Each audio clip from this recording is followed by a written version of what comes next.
Hey everybody, this is Keith. We're off on another dual sport adventure with some friends.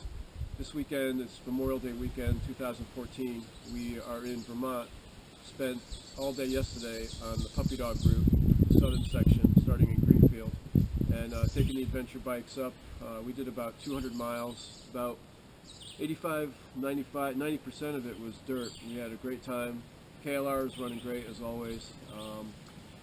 And today though, I want to talk about another bike. One of my buddies has got an F800GS. It's been modified for adventure touring, and thought it would be fun to kind of take a poke around his bike, see what works, what doesn't, and how much he's enjoying it. So, thanks. Hey everybody, I'm here with Mike, who has got a 2010 BMW F800GS. It's been pretty well modified for adventure touring, and Mike and I ride together a lot, and I thought it'd be fun to take a look at his bike and what he's done to it. Thanks for joining us, Mike. Sure. Hey, time. So where are we today?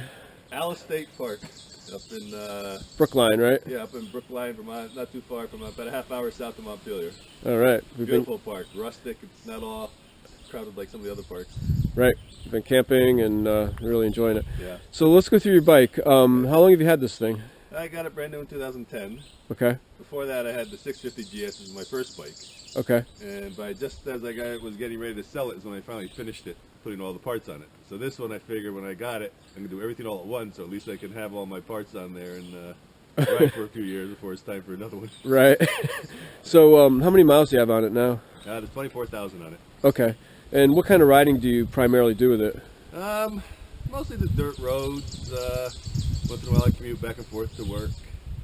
Okay. But it's, you know, the dual sport. Once in a while we hit some of the harder stuff. It's a little challenging, but the bike can do more than I can do. So. Okay. Well, let's go through it. Let's start at the front. Okay. What kind of tires have you been running I on got this? the Hainedu tires. I had the TKCs on there before. A couple sets of those I went through. These Hainedus, I've got about 9,600 miles on them. Wow. And I mean, they were great for the trip down south, Bluish Parkway and the Trans-Eastern Trail. The dirt roads, they're pretty good on it. They're starting to get worn down a little bit now, so I'm getting ready for a different set of tires I'll try. Okay, so those are the Scout, what, K60s Yeah, or something? the K60s. K60s, and you've had really good luck with I've those. had great luck. I mean, I've gone everywhere you guys have gone with your knobbies and stuff. And, Right. you know, just now, as they're getting about 9,600 miles on the rear tire, it's a little bit slippery in the mud, but Okay, okay. the dry stuff is still pretty good. Okay, great. Yeah. Let's move up a little bit. These headlights I can see a mile away These when you headlights follow me. They're expensive, but they were the best investment. I mean, for the bike, I like to put stuff on the bike that's functional, not just for looks. These are the Clearwater lights, and they have 3 huge LEDs in each one, and it's controlled by a rheostat. And you can either run them, you can run it down to low power, or all the way up to 80%. And then when you click on the high beams, it goes up to 100%. Okay. And these things will light up the road like daylight. Wow, wow. Yeah, they're really they're great. And during the day when I'm driving and have them on low, just for visibility, so people can see me. And then at night, for my visibility, I crank them up pretty high. Okay, okay. About how much do these run? They were about $600. Okay. They were a lot, but at the time I got these, this was the only company that was doing it. Okay. There's other companies that have come out now with less expensive ones, but I mean Clearwater, they stand behind it. I had a little bit of condensation inside there. Right. I sent it back to the company, and I got them like 2 days later. I got a whole, I refurbished it, but they were brand new, all sealed and everything, and I haven't had any problems with them since then. Okay. So they really stand behind their product. Okay, good. Was that something that you were able to install yourself? No. Okay. It has to go through. I mean, now I could because I think I know a little bit more. But I put them on there when I first had the bike. Okay. And they had to go through the CAN bus system, and they had to go through, wire into the high beam. Okay. But okay. yeah, it was a little more involved than Yeah. that I would do. Yeah. Okay. Auxiliary lights. Good deal. Yeah, they were great. All right. Let me stay up front here on the bike. So, I guess probably I see the Garmin GPS. Yep. Can you tell me about that? That's the Montana. It works very well. It's nice because I can program it route on the computer at home in Basecamp and transfer it to here, and it follows it pretty well. Now I've got a Zumo. What would be the big difference there? Do you know? I think this holds more roots and more points. Uh-huh. This has a touch screen. Oh, okay. Yeah, I think that's the biggest. Okay, good deal. This tank bag is pretty interesting. This is RKA in charge. Yep. Can you show me that? Yep. We come around. They make a bunch of bags that are specific for this bike. They have them so that they have little ports on either side here where it's open so you can run out your charging cords. Oh, like a passage through. Yeah, it passes through, and then coming out this end is the other cord so I can plug in my my gerbing jacket, keep myself warm. And then inside of it I have the just a regular cigarette outlet, and I have one of these USB converters, and then I have it so that I can plug all these different things in there. Oh wow! So you can charge on the road. Yeah, so I can charge on the road, and you know they don't draw a lot of power. You know, recharging a little battery for the phone or the camera battery, or I have this is so I can hear the Garmin. This is a Bluetooth. The Garmin doesn't have Bluetooth in it, so this is a Bluetooth transmitter. So then the helmet can pick it up.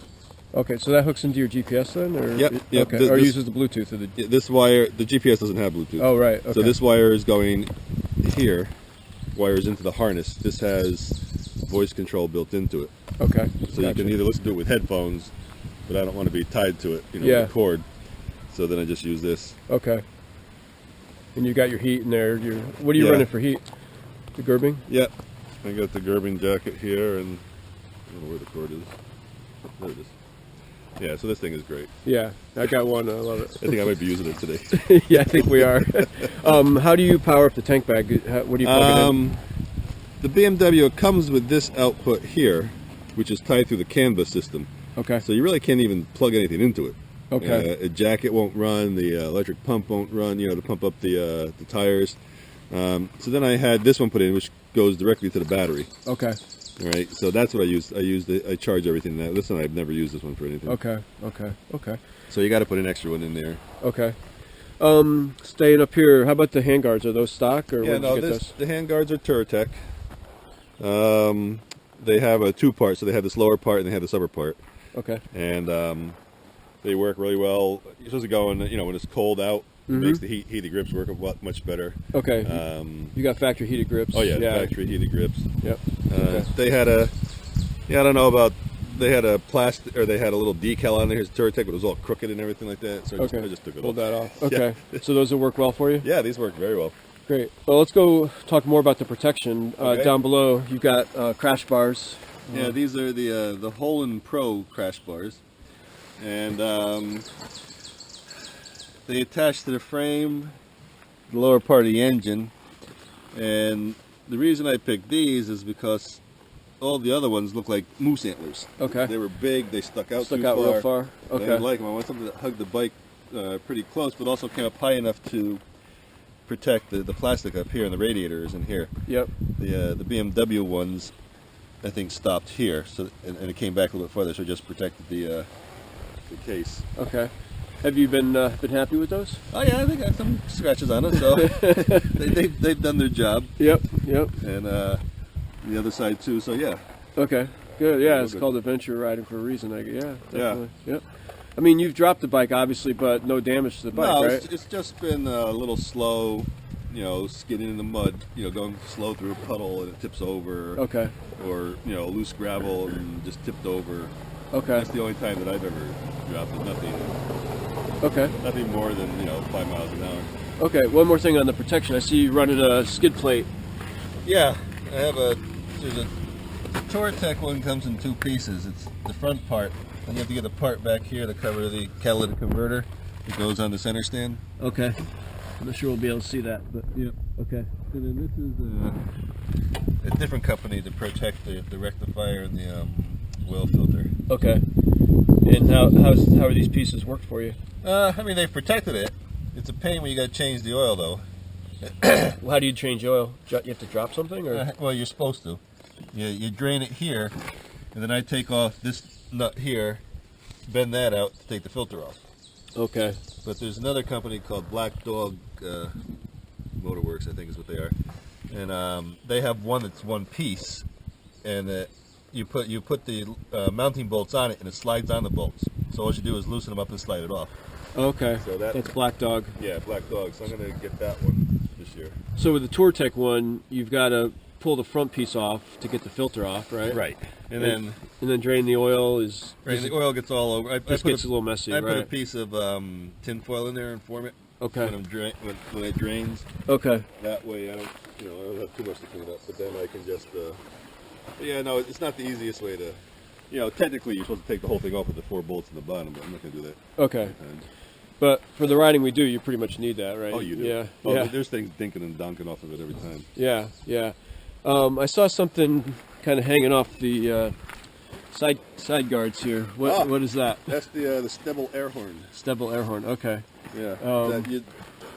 It makes the thing sound like a Mack truck.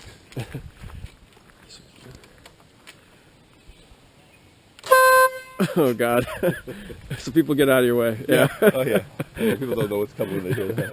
All right. All right. Let's take a look down below. I see you've got some foot pegs that are not stock. Yeah, these are the pivot pegs. Okay. So they pivot. So when you stand on it, you can. They don't pivot much, just a few degrees this way, and back a little bit. Okay. And how do you like those? They're nice because the stock ones are about this wide. So right. These are a lot wider. Okay. So it gives you a good base to stand on. Because you ride standing up a lot, right? Oh yeah. Yeah. Yeah. Okay. How about the gear shift? Is that stuck? No, that was the adjustable one from TourTech. Okay. It folds in case it falls over, so it doesn't snap. Okay. Okay. How about in the brake lever? I saw you had something else there too, like what's that? Yeah. The regular brake, or the one that stock, is this black one in here, and I just couldn't hit it with my foot, even though my foot's huge. So this is a TourTech brake extender. Okay. Okay. Great. So yeah, when TourTech was the only ones that were making it. So now there's a lot. When I first got this in 2010, now a lot of other companies have made different ones. Okay. Okay. Good. How about your bags? Is there? I saw that you held everything we needed for the weekend in there. Actually, you and I have been on 2-week trips, and you've put everything you needed in there. Yeah, everything goes in there. Jesse bags. These are the larger ones. I think the Safari ones. Okay. And this box, I got they call this the pizza box because it's smaller. They do have a bigger one, but I didn't want to have a big thing on it. This was fine. And then the only thing that I do for a longer trip, this is just a weekend trip, so I got everything in them. For a longer trip, I would put the tent in a duffel bag, and I would put it right back here. Okay. Then I have more room in this one to put my clothes. Okay. But pretty much, you can take everything you need with this bag system. So I put these little tie downs on there, so I can put a bag on there and tie it down. There's tie downs here. You can put a little soft bag on top of there. Now, are these bags easy to remove, or they're pretty much on there? No, they're. You just undo this. Just crank it like this, and then they lift right off. Okay. So they're easy to put on and put off, so you don't need them on there the whole time. Okay. Oh, nice. No, looks like you can hold a lot of stuff in there. Oh yeah. This is the bigger one because the exhaust is on the other side. Okay. So I can get everything in there, and you got room in the top. I got room in the top. Lots of extra room. And they're lockable. Yep. Yeah. And that's the big thing is I got them because you can. And they're waterproof, which is nice too. No, it's really important. Yeah. Being here in New England every day, time we go out, we get rain. Yeah, we just got rain last night, right? They're pretty sturdy. It's tipped over a little bit on these too, and they've between this and the crash bar, they protect the bike, so it's right. You're real happy with them, though. Oh, yeah.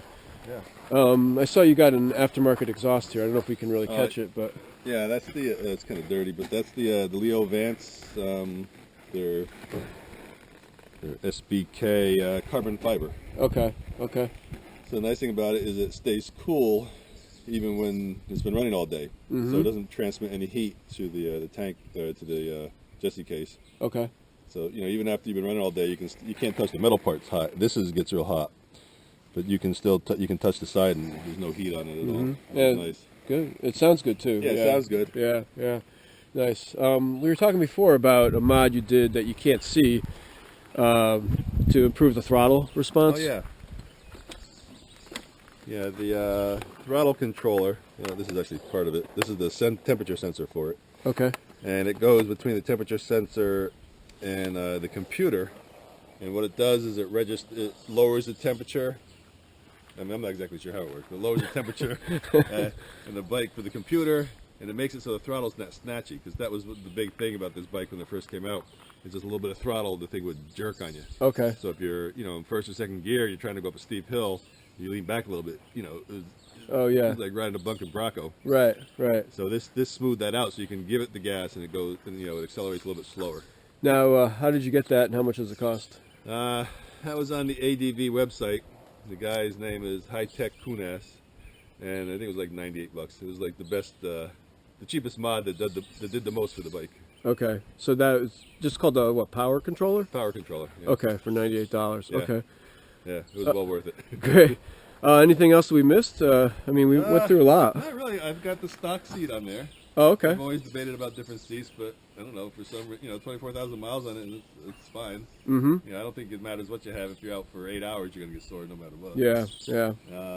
Stock. The shock is stock suspension in the front and the rear. I haven't done anything to that. Right. The kind of riding I do, it's fine. I know people that freak out and try to get the suspension changed right away because they say this one's crap, but this one's been great. You've had good luck with that, yeah.